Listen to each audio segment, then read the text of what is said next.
like the real deal here. Yeah. Wow. You guys got one hell of a setup. Do you want an intro?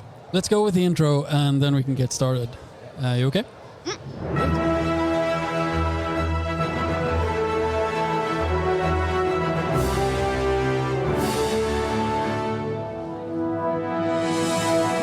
Hi and welcome everyone back to the Superhero Club, Superhjälteklubben in Swedish. We are now doing this part in English. Yeah, which first is time. Very different and weird for us. Yeah. But that is because we have our first international guest. Yeah. And we are very happy to say welcome to Agnes Garbowska. Thank you for having me. Am I pronouncing your name right? Yes, you are. Good job. Wonderful. Thank you very much. How, Agnes, would you describe yourself and what you do? I've been told I am very good chaos. I am a little chaotic. The art I do is very cute, very happy, and I hope brings people joy. Yeah, okay. Yes, I would very much consider that is exactly what you do. Because you're working on, among other things, My Little Pony. You're working on DC Superhero Girls. I'm not familiar with the title. Is it Superhero Girls? Yeah, DC Superhero Girls, and then I also work on Teen Titans Go. Yes, and you make books. Books. You're not on the animated show, you're on the books. I am. I work on the comic books and the children's books. Oh, yeah. So you have a bunch of stuff with you here to Comic-Con. And you have been sitting here for a signing today. And you are going to do that the entire day. You're here tomorrow as well.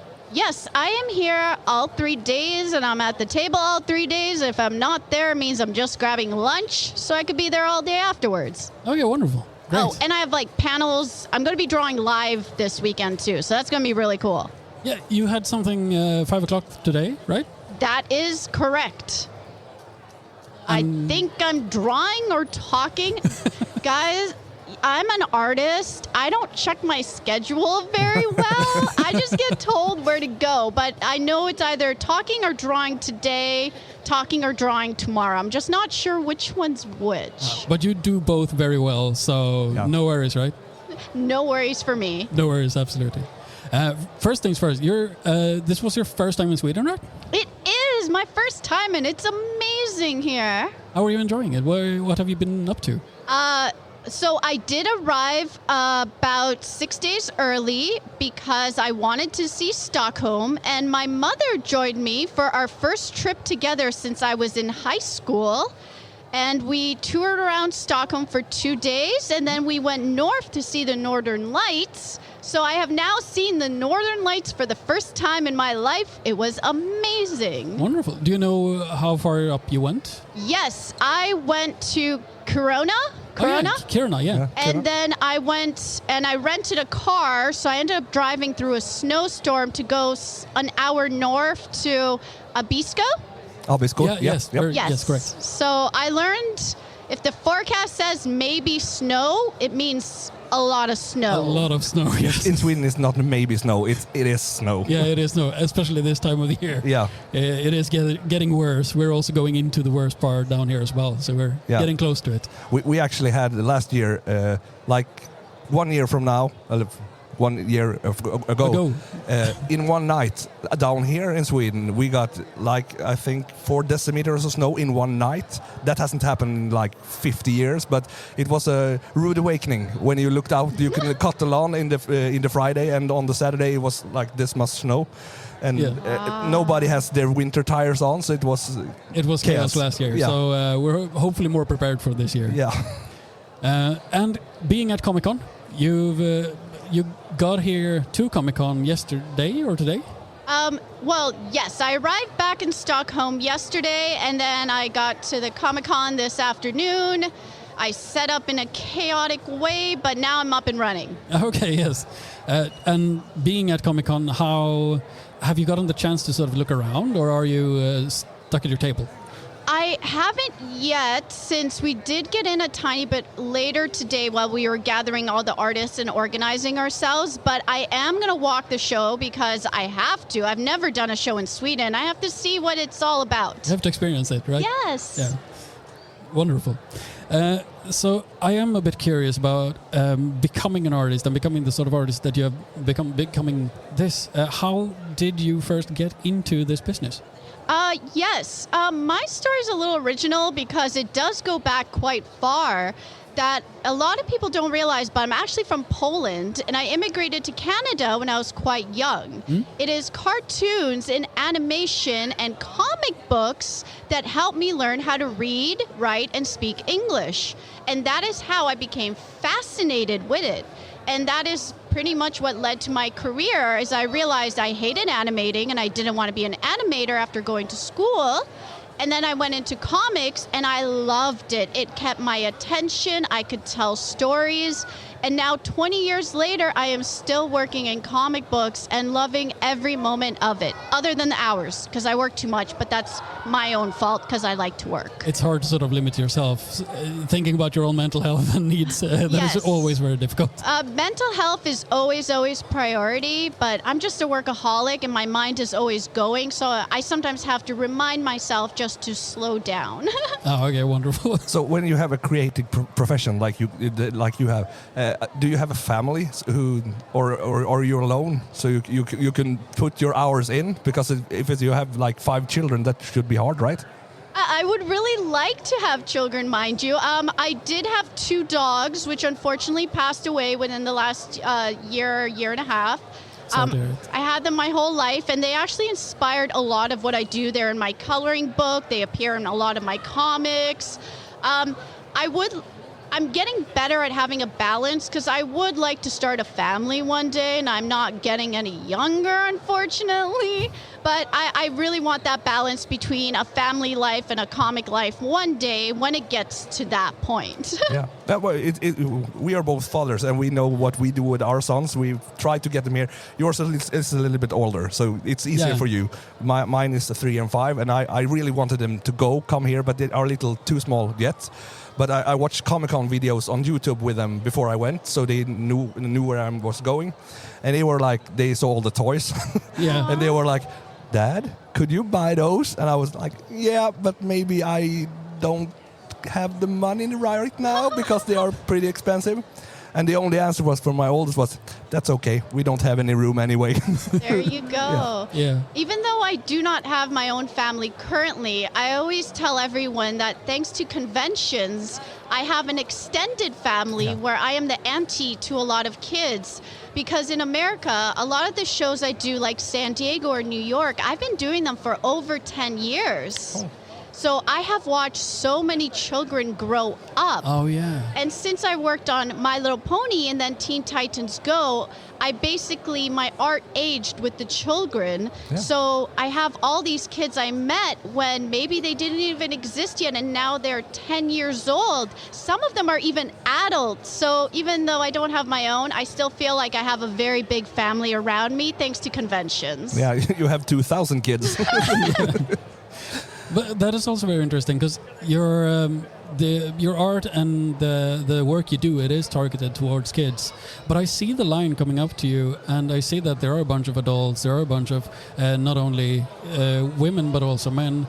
Are you ever taken aback by the fan base, the diversity in your own fan base, or how do you think about that? I love it. It just shows you that comics are for everyone.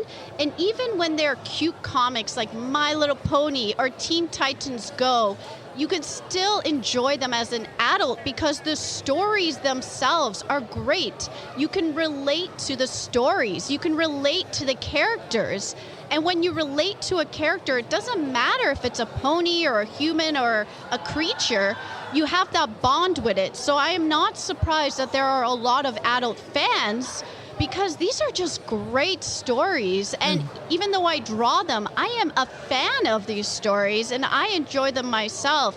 So when adults come, I'm so happy. When kids come, I'm so happy. It really doesn't matter as long as they are enjoying the stories that I am creating. That is absolutely wonderful to hear. Yeah, I thought about when you draw. We take My Little Pony. Do you have like a favorite character that you put more work into? Because everyone has their own favorite, and I think when you're creating something, you get some of those characters might be a little more like you or something. You put yourself more into them. Is there something like that? There is. When I draw ponies, Pinkie Pie I relate to. So when I draw Pinkie Pie, a lot of the times I think of how I would act because I am very bubbly and very hyper. In one of the DC superhero girls books, we introduced the Green Lantern Jessica Cruz. Yeah. And that book and that character is actually my favorite project because when she starts out in the book, she is not confident. She is very afraid to be a superhero because she doesn't think she deserves it. So the whole story starts with her always slouching, which is, I sometimes get very insecure even if it doesn't show. And I used to be very, very shy to a point where I couldn't even speak publicly. I had a stutter because I couldn't get past a single word. So I taught myself how to speak to be able to meet people. And in this story, Jessica Cruz realizes that she is worthy of the power that she has, and she starts standing up straight. She starts talking more proudly. And because it is my own personal journey, I very much relate to this character, her finding herself, because we all take time to find ourselves, and you never know how long that will take. It could be sometimes a lifetime, but I feel very, very confident in what I do now, but there's still part of that timid Agnes will always be there. Yeah. But if you see the characters that you have made now, you have like in Teen Titans, but do you create anything for yourself that is only you maybe don't share with anyone? That's your own little heroes or something? I create to share. So this year I created my own coloring book and motivational book because I felt it's very hard for everyone. So I did my own Kickstarter.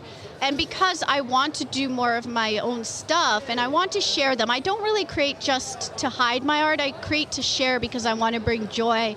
My course forward with what I want to do is I don't only want to work with the publishers, but I am now starting to develop my own projects, which I hope that will be out within the next year or two. So that way I could give more of myself and more of my own creations to the world and not just work on very popular characters, which are cool, but I want to do my own stuff too. Yeah, that is one thing, because you got me to sign up for your newsletter. Would you want to tell our listeners what the newsletter is all about? Yes. So almost a year ago, I started my own newsletter because I got so many questions about how to create art. How do you draw? What is color theory? What's it like to work in comics? So I created my newsletter to slowly give my knowledge back, but at the same time, every single newsletter comes with some motivation and inspiration to keep you going. So it doesn't matter if you're an artist or not, you could still enjoy the newsletter because each and every one, I try to give you a boost, try to give you some inspiration to keep creating or keep doing what you're doing, and that's basically what my newsletter is. Plus, you get to be the first to know if I'm working on something really, really cool, and that's pretty cool bonus. Yeah, that's very nice. And I like that sort of special touch. When you sign up for newsletters, it's mostly a side thing, you just to get the news, just to know, stay up to date with everything. But your newsletter seems to come with a lot more than that, and it seems very different, that sort of approach. And that is very impressive. Thank you. I like doing things differently. We are not going to keep you for too long because you have your things that you need to do. So I am going to end with a question. Currently, where are we at right now? What are you working on, or what is the most recent release you've had that you want to sort of endorse or promote? What I can talk about is this January, the newest issue of Teen Titans Go, called Teen Titans Go on TV, comes out. I know it comes out in America, Canada. I am not sure international release date, but it is out this January. I am working on a lot of really cool things, but because of this thing called NDA, which means I can't talk about it just yet. But the next year is going to be a very interesting year because a lot of things you wouldn't expect from me will be coming out for sure. Cool. Oh, so we can promise that it is going to be very interesting at least. Yeah. That is wonderful. I actually have one question, because I have family in Denver, and Mile High Comics, the biggest. Have you ever been to that bookstore, to that comic book store? I have not. I've been to Denver twice now. Oh, 3 times now, but I have not gone into the store. I am a horrible person. I should do this you're next not. time I'm in Denver. I have not, but I'll make a priority next time. You're not a horrible person for not going to a store. No. That is not the worst thing people have done. Thank you so much for taking the time to be with us. And this is a big thing for us, and doing it in English is even bigger. Yeah, absolutely. Quite the challenge. You're an English teacher, so... Yeah, don't tell her that. No, you did wonderful. And thank you so much for doing it in English for me, since I don't understand otherwise. Do you speak any Swedish? Do you have any words? I speak Polish, and I speak very bad French, and I speak 0 Swedish other than tak. Yeah, that's I can good. say tak. That's a good one. That's Everything enough. you need. So what do you do? What do you know in French? You said you know the bad French? No, I know how to tell you I feel sick in French because apparently I got sick a lot in school. So I was like, oh, je suis malade. So I learned how to say I feel sick. I technically learned French till I was 12, but then I stopped studying it. So now I can't really speak it anymore, but I understand it. Okay, yeah. I always have as goal to sort of learn the most important phrase, which is something along the lines of je ne comprends pas or je ne parle anglais. Oh, that's an important one. I try my best to say I can't speak in whatever language. I haven't learned it in this one because you guys all speak English here. It's amazing. You made this trip so easy. This You're doing country's your best. awesome. What did you say? I don't know. I don't French. understand that I don't speak French. Okay, I can only laugh in French. It's ho ho. That's what I know. so that's quite okay. But thank you so much. Thank you very much, Agnes. We will probably maybe take a rounds and film you a little bit behind your table to get to our channel so everyone can see you. Everyone has actually seen you now. So we were going to put this out on the channel maybe tonight. See if we can. So big thank you very much. Yeah. It means a lot. Thank you. No, thank you so much. Yeah, Thank you very much. Good luck.